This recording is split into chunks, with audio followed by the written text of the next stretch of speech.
আকাশে ঘূর্ণি, সমুদ্রে ঢেউয়ের ধ্বনি। লাতিন আমেরিকা জুড়ে তৈরি হচ্ছে এক অদ্ভুত উত্তেজনা। ভেনেজুয়েলার আকাশে যেন হঠাৎই নেমে এসেছে কালো মেঘ। কারণ মার্কিন প্রেসিডেন্ট ডোনাল্ড ট্রাম্প সম্প্রতি নির্দেশ দিয়েছেন, কুয়েতে নির্মিত ঘাঁটিতে মোতায়েন করা হবে আধুনিক F-35 স্টেলথ যুদ্ধবিমান। এতে ভেনেজুয়েলার রাজধানী কারাকাসে মুহূর্তের সতর্কতা জারি হয়। প্রেসিডেন্ট নিকোলাস মাদুরো জানান, প্রায় 3,40,000 সৈন্য সর্বদা প্রস্তুত থাকবে এবং তাদের হাতে রয়েছে আরও 8 মিলিয়নের বেশি রিজার্ভ ফোর্স এবং মিলিশিয়া। আল জাজিরার প্রতিবেদনে উঠে এসেছে এক সামরিক প্রস্তুতির তথ্য। তবে এই প্রস্তুতির আড়ালে লুকিয়ে আছে অজানা এক ভয়। মার্কিন সংবাদ মাধ্যম CNN একাধিক সূত্রের বরাতে জানিয়েছে, ওয়াশিংটন ইতিমধ্যেই লাতিন আমেরিকার কিছু প্রভাবশালী মাদক চক্রকে নার্কো টেররিস্ট বা মাদক সন্ত্রাসী সংগঠন হিসেবে চিহ্নিত করেছে। এর জেরে অঞ্চল জুড়ে আবারও উত্তেজনা ছড়িয়ে পড়েছে। এই পরিস্থিতিতেই প্রেসিডেন্ট মাদুরো যুক্তরাষ্ট্রকে আহ্বান জানিয়েছেন যেন তারা ভেনেজুয়েলা এবং লাতিন আমেরিকায় সহিংস উপায়ে সরকার পরিবর্তনের চেষ্টা না করে। তার কণ্ঠে শোনা গেছে হতাশা এবং দৃঢ়তা। যুক্তরাষ্ট্রকে সার্বভৌমত্ব, শান্তির অধিকার এবং স্বাধীনতাকে সম্মান করতে হবে।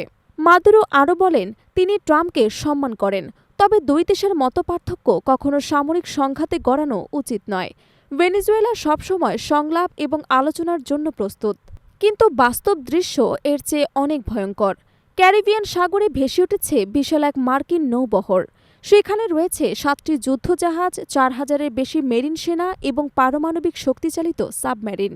পরিস্থিতি আরও ঘোলাটে হয়ে ওঠে যখন ভেনেজুয়েলার দুটি AF-6 যুদ্ধবিমান মার্কিন ডেস্ট্রয়ারের কাছাকাছি চলে আসে। মুহূর্তেই বেড়ে যায় উত্তেজনা। পরে ট্রাম্প সতর্ক করে বলেন, মার্কিন নৌবাহিনী হুমকির মুখে পড়লে ভেনেজুয়েলার যুদ্ধবিমান গুলি করে নামানোর অনুমতি ইতোমধ্যেই দেয়া হয়েছে। এর আগে যুক্তরাষ্ট্র ভেনেজুয়েলার একটি স্পিডবোট উড়িয়ে দেয়।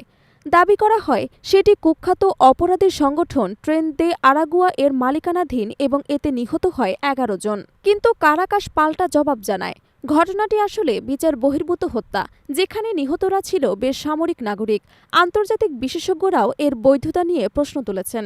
এখন একদিকে শক্তিশালী মার্কিন বাহিনী, অন্যদিকে সতর্ক ভেনেজুয়েলা।